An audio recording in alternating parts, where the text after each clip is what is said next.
soon as you limit yourself, as soon as you limit the vocabulary of your imagination, it stops you achieving your potential, or the potential of the place where you live.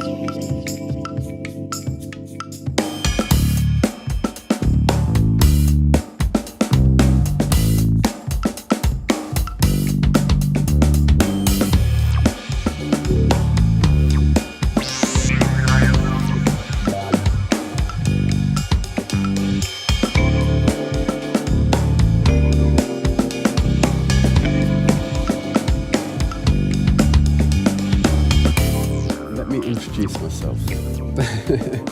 I'm the same as you.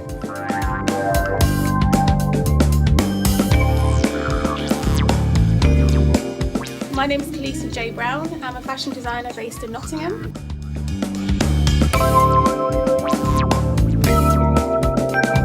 I design both men's and women's clothing. A lot of the stuff are made from recycled fabrics from the 1960s, from now, for wherever I can get it. My background in fashion is the fact that I hate fashion, right? With a small h, you know, I don't really hate anything, but I don't like fashion because what's fashionable is something that will mean very little in maybe a few hours or days or a year or so. So it becomes largely disposable. Fashion is disposable. So if you base, you know, a lot of our culture is based on fashion, it is a disposable, throwaway culture. Our relationship with the fashion industry is, you know, psychotic really. And you'll get a girl nipping down to Primani, buying a top for £3, you know, if it's in the sale, wears it once, chucks it in the bin.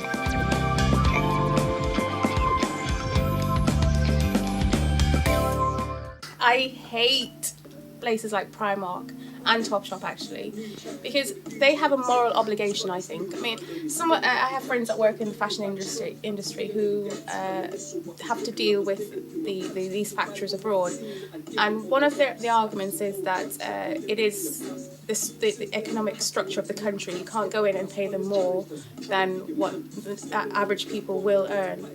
But my argument is it's a moral obligation. These people are poor, and you know, a company like Primark or Marks and Spencer's can afford to pay above the going rate, and I think that's what they should do. It's a moral obligation to pay people more so that they can come out of the slums and, you know, make themselves better.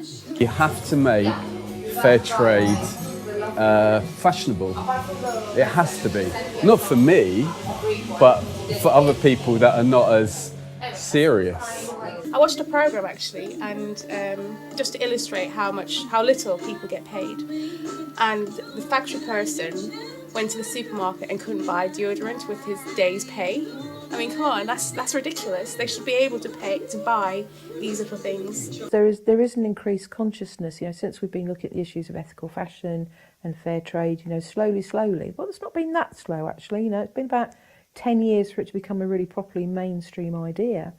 Textiles, you know, in this country, it's almost, even at this stage, it's very hard to buy on a high street organic products unless they're very expensive. It's also very hard to buy sustainable materials, which we are talking about. Hemps, definitely, bamboo, definitely. And these are things that somewhere in the future are going to be replacing cotton. Well, you know, that cotton is the most pesticide-laden, most water-hungry crop in the world, and some girl chucks it in the bin? Hello? It's just bound to happen, but it's very early days of that. And the thing about the fashionability, which we started with here, is that it will take making it fashionable for a mass public to change the whole system over. And now you've got, you know, the big designers like Stella McCartney, you know, the whole thing with vintage, people like Kate Moss buying vintage. You know, buying vintage now is way more cool than actually buying something new because you found it, you've got a relationship with it, you know. So it's a question of, you know, how consumers start looking at things. My jacket is made up of so many fabrics. I think there's about 7 different pieces of fabric. The fabrics that that don't get used will get thrown into rubbish tips, and a lot of it won't degrade as quickly as it should do, or it releases gases into the atmosphere.